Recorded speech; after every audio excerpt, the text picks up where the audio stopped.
Before I start, I just want to apologize. I have not made a video in like 2.5 weeks, almost 3 weeks, and that's like ridiculous. But I promise I do have a good reason for that, okay? In the past few weeks, I have been working diligently alongside a variety of companies locally and abroad to actually fund and start my own production studio. This is not a joke. We actually have the building already. It is a multi-room studio. It is really crazy. It's really awesome. I will update you guys when it's finished and what's gonna happen and how everything's gonna work, but right now it is in developmental stages, and that is why I haven't made a video.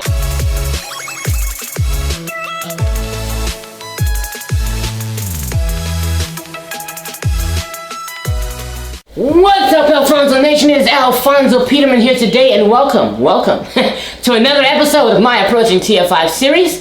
This is simply a series where I discuss all the facts and all the rumors in regards to the upcoming Transformers The Last Night movie.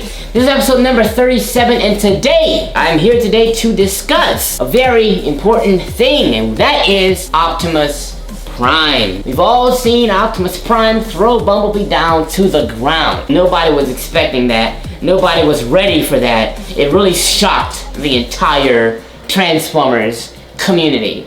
So we're going to talk about that today. That's the number one thing that people are talking about all over social media. It's that. First, I want to do something in reference to the teaser trailer. We've all seen the teaser trailer, and I believe that there are three main conclusions. There are three main points that we can confirm based on what we've seen in the trailer. The first main point is we are going to see the transition of Optimus Prime from good to evil. We're going to see him transition.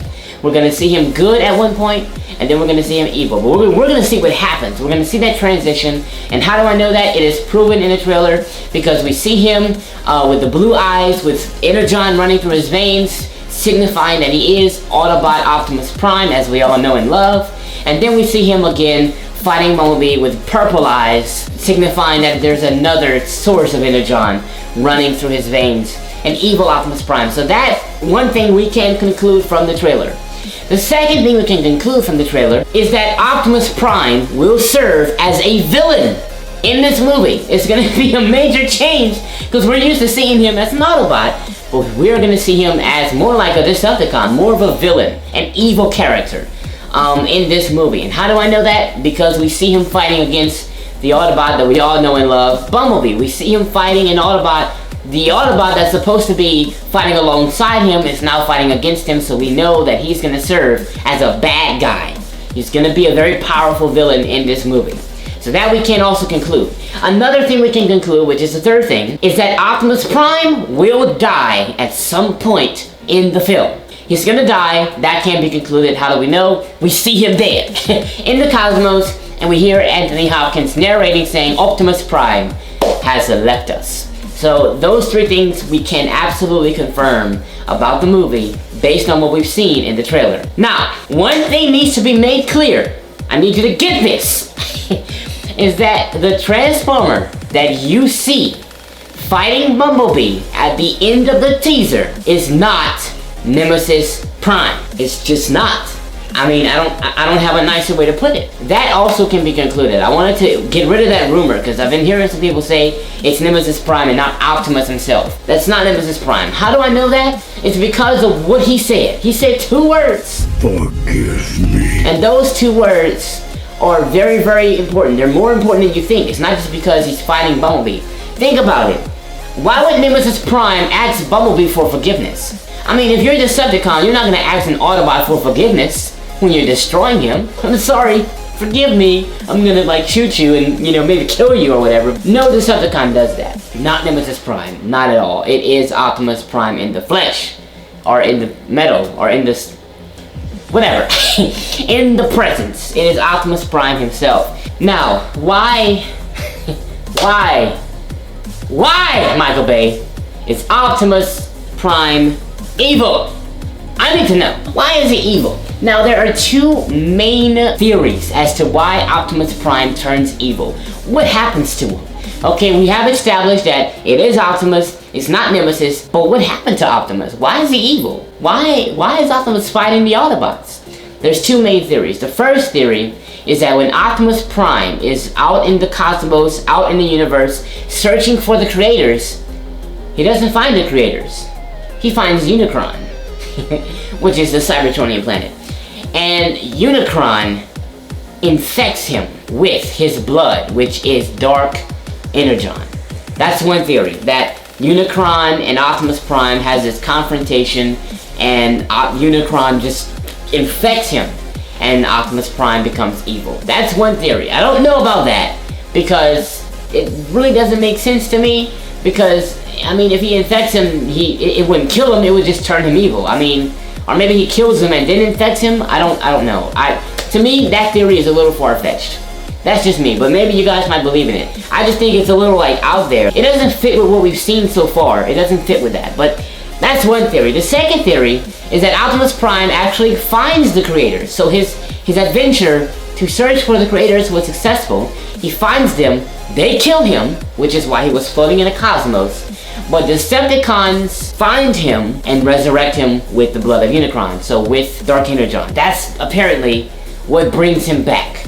So that one makes a little more sense, but still a little far-fetched, you know? I don't know. Honestly, I feel that he will somehow, in some way, be resurrected with the blood of Unicron. That's why we see him good, and then we see him evil, and then we see him dead. So, he's good, he dies, and turns evil. I believe it's the blood of Unicron that causes that.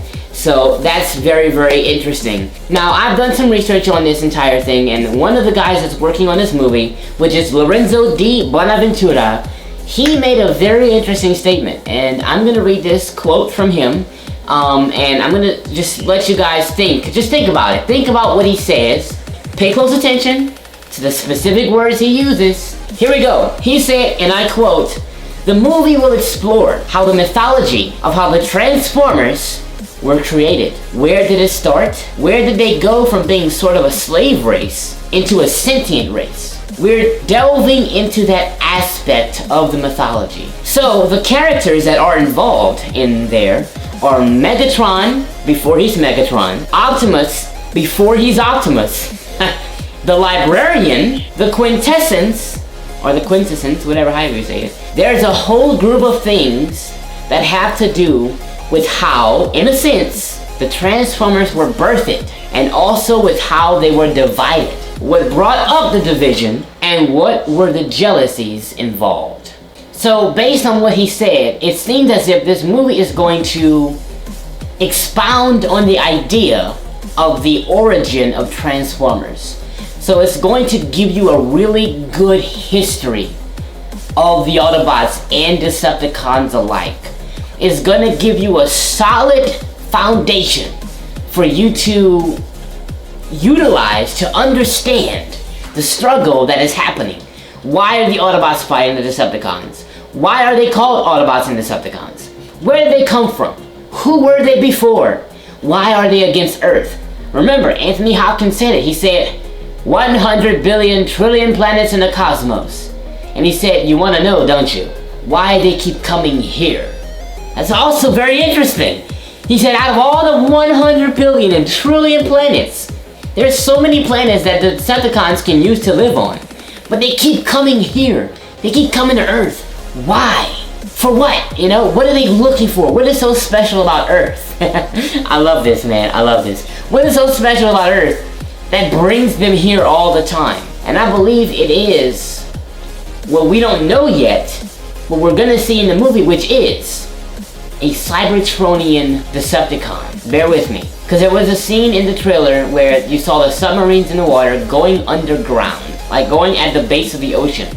They were going into a hole at the bottom of the ocean floor.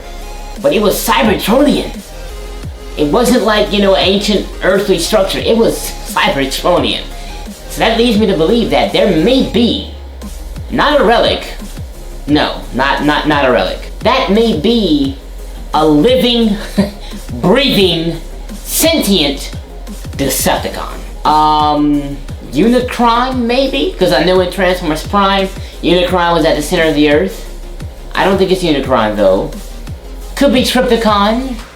It could be the Combaticons, Bruticus. I'm trying to think about a big Decepticon. It could be a very big, maybe even a beast, like a creature that's Decepticon origin, a transformer that they're going to awaken in the Earth. And maybe that's why the Decepticons keep coming here, is because they want to get access to that big, huge Decepticon under the water. Because if they do, they have a bigger chance of overcoming the Autobots and being the victorious faction and ruling over the Earth. I mean, think about it. The only thing that stands between the Decepticons and Earth is the Autobots.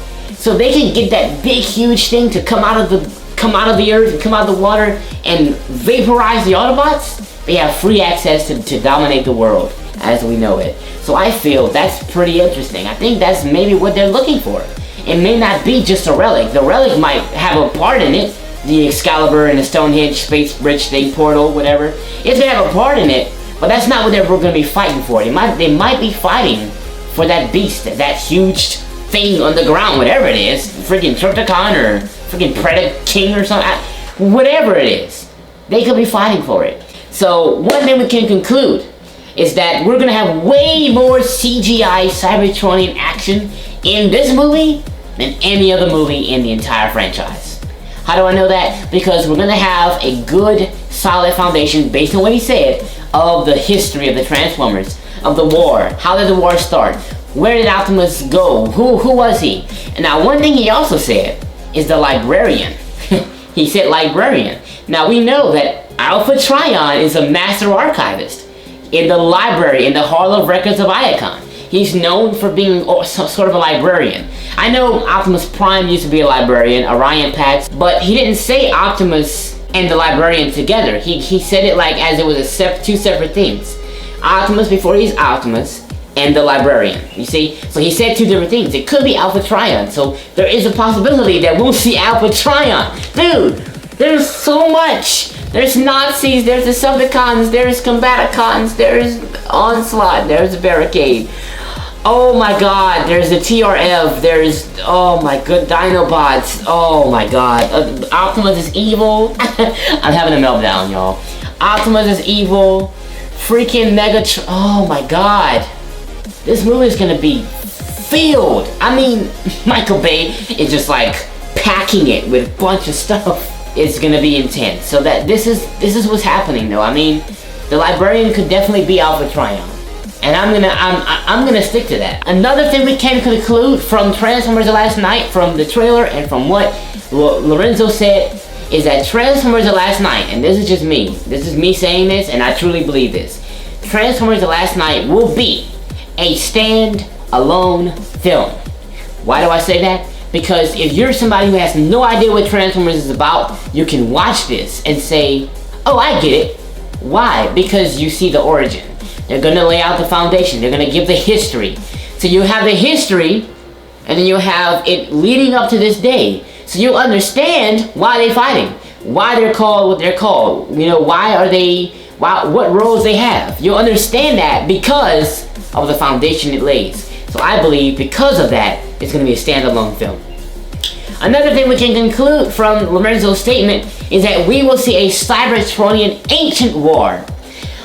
He said that we're going to be able to see how the Transformers were divided and what brought up the division and the jealousies that were involved, and where did they go from being sort of a slave race into a sentient race. So you're going to see a Cybertronian ancient war, kind of like represented in Dark of the Moon, the opening scene where he was like, we were once a peaceful race of intelligent mechanical beings. And then you saw the ancient war in Cybertron. It's going to be that, but longer. You know, longer and more, you know, hopefully better CGI and a better story to back it up and to really explain what's going on.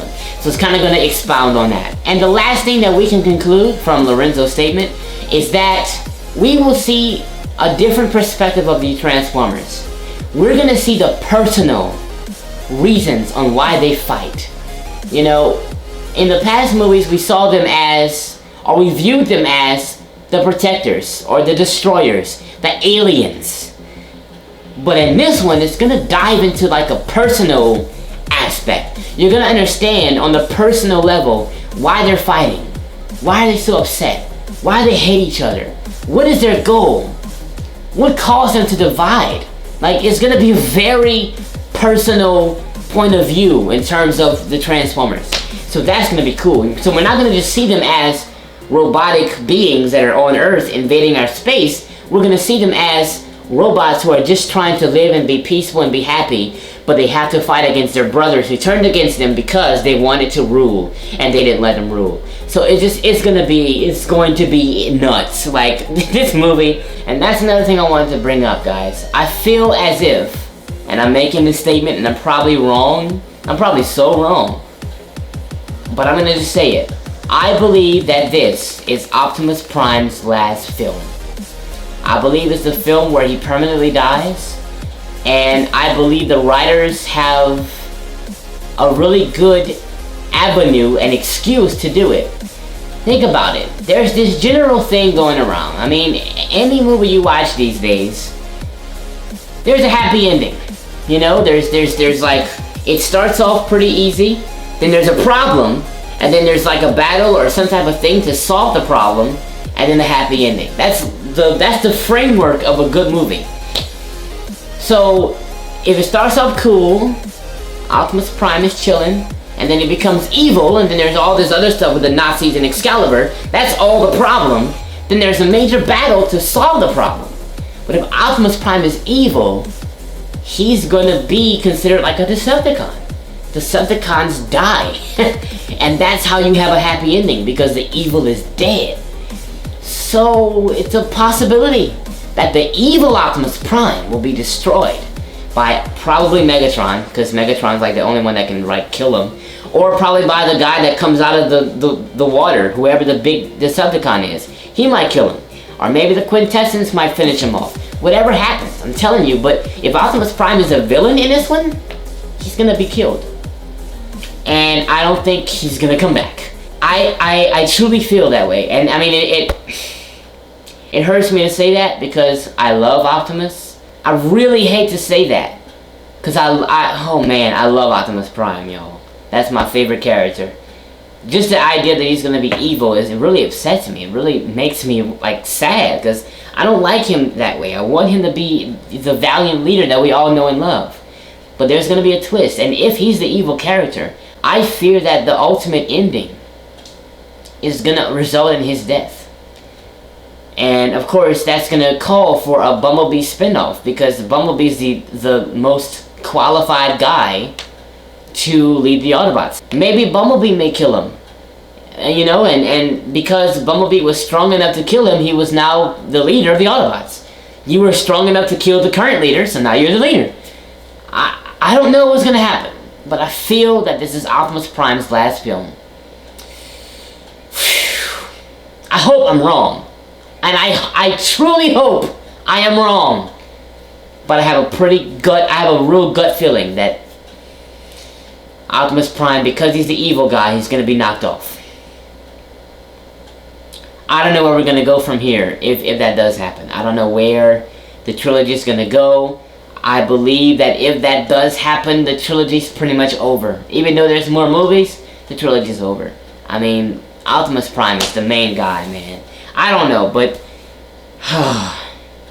that's how I feel. So, to summarize today's video, I'm gonna bring out all the main key points that we talked about.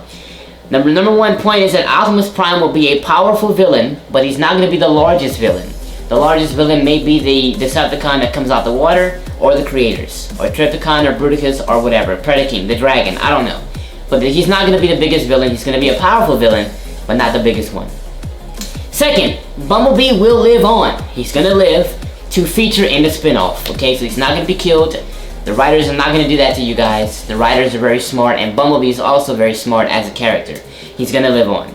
The history and the origin of the Transformers will be presented and well understood in this movie. It's going to lay the foundation, and we're going to understand everything and the whole reason why they're fighting, and we're going to have a better, clear foundation of the Transformers. Optimus Prime may encounter the blood of Unicron, which turns him evil. It's a possibility that the reason why he's evil is because of Dark Energon. It's because he was infected, he was corrupted. And by him saying, "forgive me," it shows that he is In fact, Optimus Prime, and he's not a clone. Kind of like Sentinel Prime did whenever Optimus Prime was trying to stop him from starting the pillars. Sentinel Prime said the same thing. He said, "Forgive me." Stop! No, no, no, Sentinel! Forgive me. As if he had to do something, and he had to ask for forgiveness to his old friend. Another point is that we will witness a powerful transition of power from Optimus Prime to either Bumblebee or Rodimus Prime. So we're gonna see the leader of the Autobots shift. It's no longer gonna be Optimus, it's gonna be somebody else. Either Bumblebee or Rodimus. Those are the two ones I'm mainly leaning on, depending on where the plot goes. Another point is that Alpha Trion may be featured in this film, based on what Lorenzo di Bonaventura said. And lastly, we have a live action mayhem coming our way on June 23rd, 2017. I am beyond all levels of excited, and I am really interested to see where this plot is gonna go and how it's gonna all turn out in the end. So thank you guys for watching. If you like this video, give it a thumbs up. If you have something to say, let me know in the comment section below. Place your beliefs and place your theories and all your comments. I want you to, give me some feedback on this video. If you haven't subscribed to this channel already, please do so. It really supports me. It's the biggest thing you can do. I really appreciate your support. And that is all today, guys. Thank you guys for watching. My name is Alfonso Peterman, and I will see you in my next video. Ouch. Peace out. Peace out.